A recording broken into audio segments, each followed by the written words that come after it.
నమస్కారం. Welcome back to my channel Shiva jobs Telugu. ఇటీవల అయితే మనకు బ్యాంక్ ఆఫ్ బరోడా నుంచి అప్రెంటిస్ సంబంధించినటువంటి మరొక నోటిఫికేషన్ అయితే రిలీజ్ చేయడం జరిగింది. దీని యొక్క డీటెయిల్స్ కనుక చూసుకున్నట్లయితే బ్యాంక్ ఆఫ్ బరోడా అప్రెంటిస్ నియామకం కింద 2700 పోస్టులు అయితే ఖాళీగా ఉన్నాయండి. దీంట్లో అప్లికేషన్ స్టార్టింగ్ డేస్ కనుక మనం చూసుకుంటే 11th November 2025 and closing date వచ్చేసి 1st December 2025 అండి.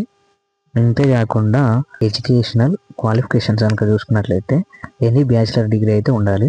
ఇక ఏజ్ లిమిట్ కనుక చూసుకున్నట్లయితే 20 నుంచి 28 సంవత్సరాల వరకు అయితే ఏజ్ లిమిట్ అనేది ఉండాలి. And SC, ST, OBC, PWBD అభ్యర్థులకైతే ఏజ్ ఆఫ్ రిలాక్సేషన్ అనేది ఉంటుంది. దీని యొక్క ట్రైనింగ్ పీరియడ్ వచ్చేసి మనకు 12 months, 12 నెలలు, 12 months వరకు అయితే వాళ్ళ ట్రైనింగ్ పీరియడ్ అనేది మనకి ఇవ్వడం జరుగుతుంది. దీనికి ఆన్లైన్లో అప్లికేషన్ చేసుకోవడానికి అఫీషియల్ వెబ్సైట్లు అయితే 2 ఇచ్చారు.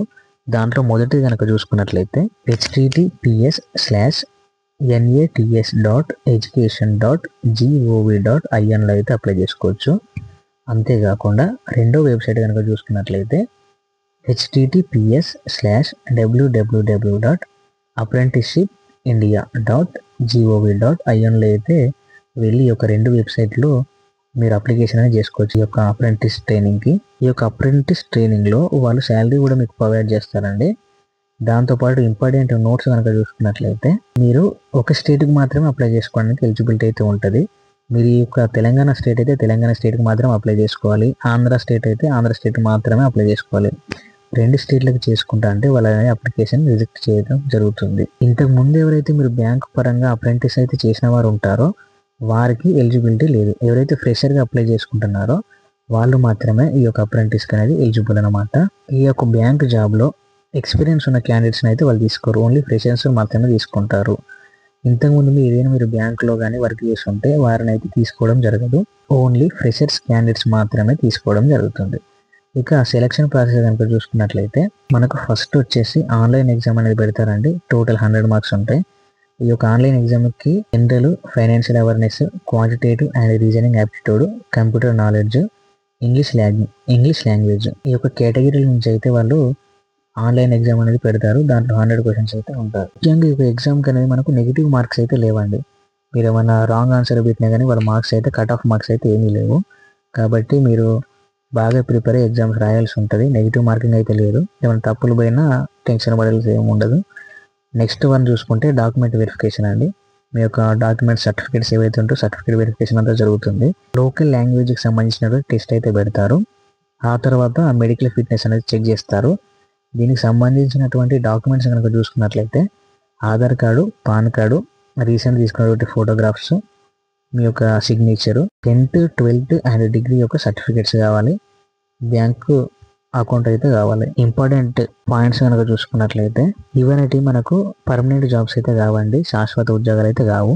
వారిని అయితే అవుట్ సోర్సింగ్ కాంట్రాక్ట్ బేస్ కింద తీసుకొని వాళ్ళకు ట్రైనింగ్ ఇచ్చి శాలరీ ప్రొవైడ్ చేసి ఎక్స్పీరియన్స్ అనేది వాళ్ళు ఇవ్వడం జరుగుతుంది. అంతేగాని పర్మనెంట్ జాబ్స్ పరంగా అయితే వారిని తీసుకోరు. ట్రైనింగ్ అయిపోయిన తర్వాత అయితే వాళ్ళ జాబ్ అనేది క్లోజ్ అయిపోతుంది. ఆ తర్వాత మీరు ఎక్స్పీరియన్స్ బేస్ మీద చేసుకొని వేరే బ్యాంక్లో కానీ వేరే ఫీల్డ్లో కానీ వెళ్ళడానికి ఛాన్స్ అయితే ఉంటుంది. మీకు ఒక ఎక్స్పీరియన్స్ సర్టిఫికేట్ అయితే వస్తుంది.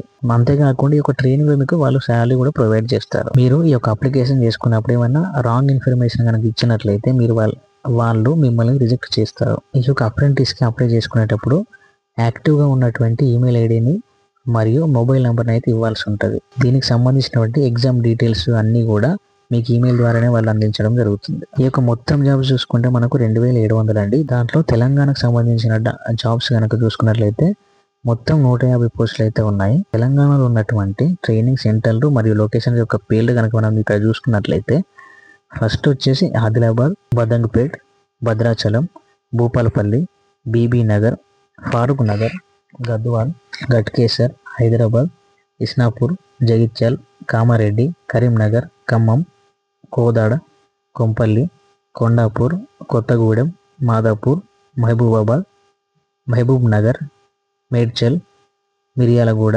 నల్గొండ, నిర్మల్, నిజామాబాద్, పెద్దపల్లి, సంగారెడ్డి, సిద్దిపేట్, సిరిసిల్ల, సూర్యాపేట్, తాండూరు, వికారాబాద్, వరంగల్, వనపర్తి, జహీరాబాద్ ఈ యొక్క మొదలైనటువంటి ప్రాంతాల్లో అయితే వాళ్ళకు ట్రైనింగ్ సెంటర్లు అయితే ఉన్నాయి. ఈ ఉన్నటువంటి లొకేషన్స్లో అయితే వాళ్ళకు ట్రైనింగ్ సెంటర్లు అయితే ఉన్నాయి. దాదాపు 35 పైగా లొకేషన్స్లో అయితే ఈ యొక్క లొకేషన్స్కు మీరు అప్లికేషన్ పెట్టుకోండి. అక్కడే మీకు ట్రైనింగ్ ఇస్తారు. దాంతోపాటు స్టైఫండ్ కూడా వాళ్ళు ప్రొవైడ్ చేస్తారు. ఇక ఆంధ్రప్రదేశ్లో కనుక చూసుకున్నట్లయితే మొత్తం ఖాళీలు వచ్చేసి మనకు 38 ఖాళీలు అయితే ఉన్నాయి.